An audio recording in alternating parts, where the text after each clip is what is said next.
हेरोदेस राजा के दिनों में जब यहूदिया के बैतलहम में यीशु का जन्म हुआ,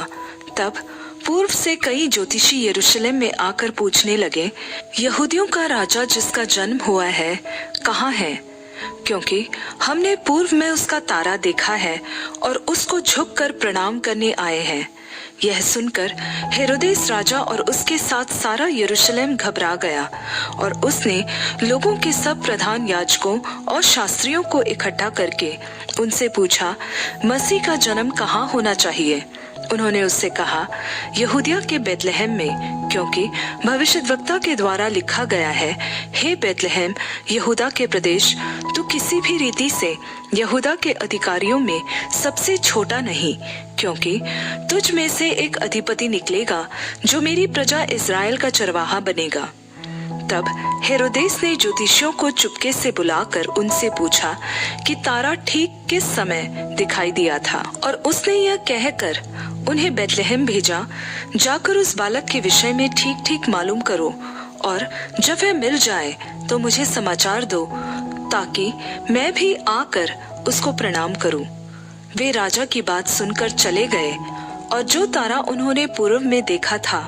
वह उनके आगे आगे चला, और जहाँ बालक था उस जगह के ऊपर पहुंचकर ठहर गया। उस तारे को देखकर वे अति आनंदित हुए, और उस घर में पहुंचकर उस बालक को उसकी माता मरियम के साथ देखा, और दंडवत होकर बालक की आराधना की, और अपना अपना थैला खोलकर उसे सोना और लोबान और गंधरस की भेंट चढ़ाई। और स्वप्न में यह चेतावनी पाकर कि हेरोदेस के पास फिर न जाना, वे दूसरे मार्ग से होकर अपने देश को चले गए। उनके चले जाने के बाद परमेश्वर के एक दूत ने स्वप्न में प्रकट होकर यूसुफ से कहा, उठ, उस बालक को और उसकी माता को लेकर मिस्र देश को भाग जा, और जब तक मैं तुझसे न कहूँ तब तक वहीं रहना, क्योंकि हेरोदेस इस बालक को ढूंढने पर है कि इसे मरवा डाले। तब वह रात ही को उठकर बालक और उसकी माता को लेकर मिस्र को चल दिया, और हेरोदेस के मरने तक वहीं रहा, इसलिए कि वह वचन जो प्रभु ने भविष्यद्वक्ता के द्वारा कहा था पूरा हो, मैंने अपने पुत्र को मिस्र से बुलाया। जब हेरोदेस ने यह देखा कि ज्योतिषियों ने उसके साथ धोखा किया है, तब वह क्रोध से भर गया और लोगों को भेजकर ज्योतिषियों से ठीक ठीक पूछे हुए समय के अनुसार बैतलहम और उसके आसपास के स्थानों के सब लड़कों को जो 2 वर्ष के या उससे छोटे थे मरवा डाला। तब जो वचन यिर्मयाह भविष्यद्वक्ता के द्वारा कहा गया था वह पूरा हुआ। रामा में एक करुण नाद सुनाई दिया,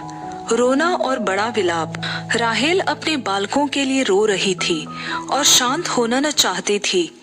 क्योंकि वे अब नहीं रहे। हेरोदेस के मरने के बाद प्रभु के दूत ने मिस्र में यूसुफ को स्वप्न में प्रकट होकर कहा, उठ, बालक और उसकी माता को लेकर इस्राएल के देश में चला जा,